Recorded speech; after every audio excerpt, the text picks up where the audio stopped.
Absolutely. I think women listen more and better than men do.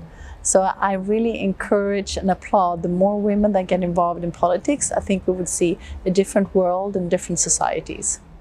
First of all, thank you so much, Ms. Tiblom, for the honor of joining us today at the Academy for Cultural Diplomacy here in Berlin.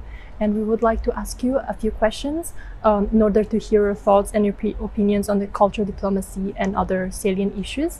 So to begin, I would love to listen to your viewpoints on the topic of cultural diplomacy. So how would you define cultural diplomacy? Well, I think there is already an international description on what cultural diplomacy is. It's using soft powers to engage and unify people from different places. Thank you. And what is cultural diplomacy for you and for the world? Well, I think it's important. I mean, we haven't used cultural diplomacy so much before, and look at where we are today.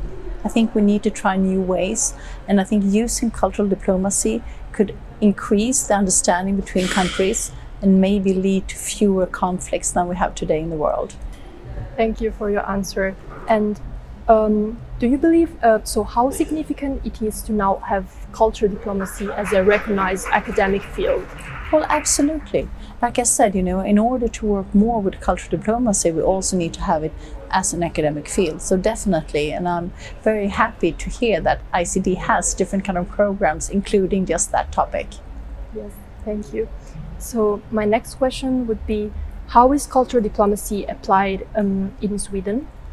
Well, I think Sweden, the way we work with diplomacy in general is pretty soft. I think we're a little bit maybe a little bit laid back. We haven't been very aggressive or offensive in the way in our contacts with other countries.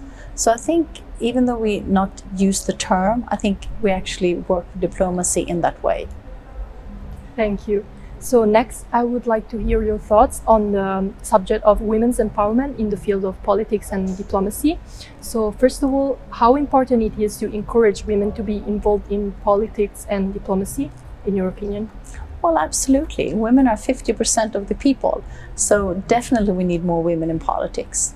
And in Sweden, all political parties receive money, a grant from the state.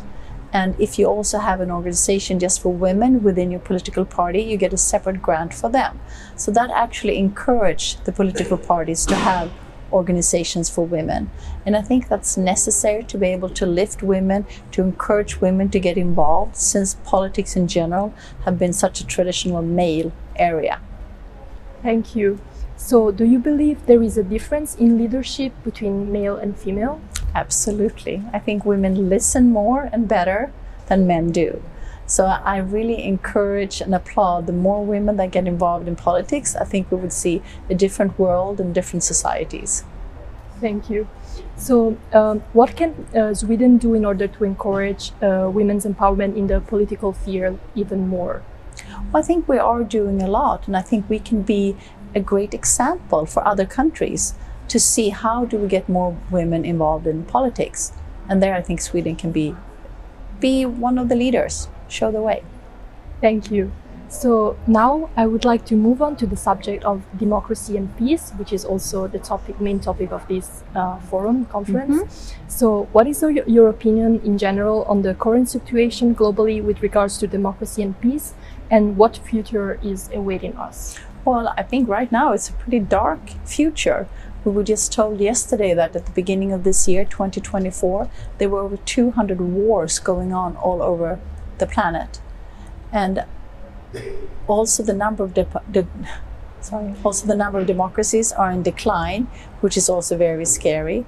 I don't know how we're going to move forward with all these wars going on, and I think it's very tragic. We have one planet, and there is enough resources to feed everybody, and there is enough resources for everybody, but it's just been very badly, distributed.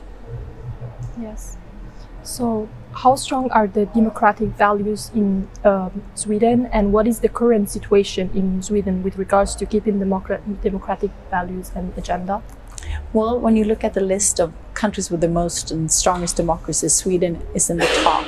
So we have had a very strong focus on democracy for many, many years. So I think we just keep doing what we are doing, and I don't feel like there's a threat to democracy in Sweden right now.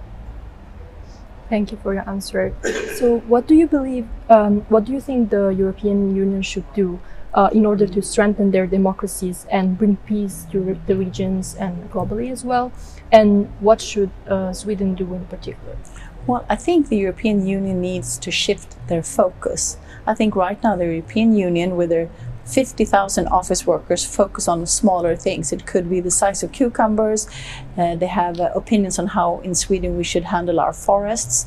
I think they should have a wider aspect on everything they're doing, and look, how can we encourage other countries around the world? What can the European Union do?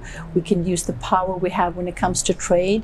We also give financial support to a lot of countries that are not democracies, and we could use that as a leverage. Like, we will not help these countries unless they work harder to become democracies. And I think Sweden should be a more offensive and stronger voice in the EU than we are today. Thank you very much, Ms. Tiblom, for the interview, and it was an honor to have you here today with us, and so we look forward for the next opportunity. Thank you for having me. I really enjoyed it. Thank you.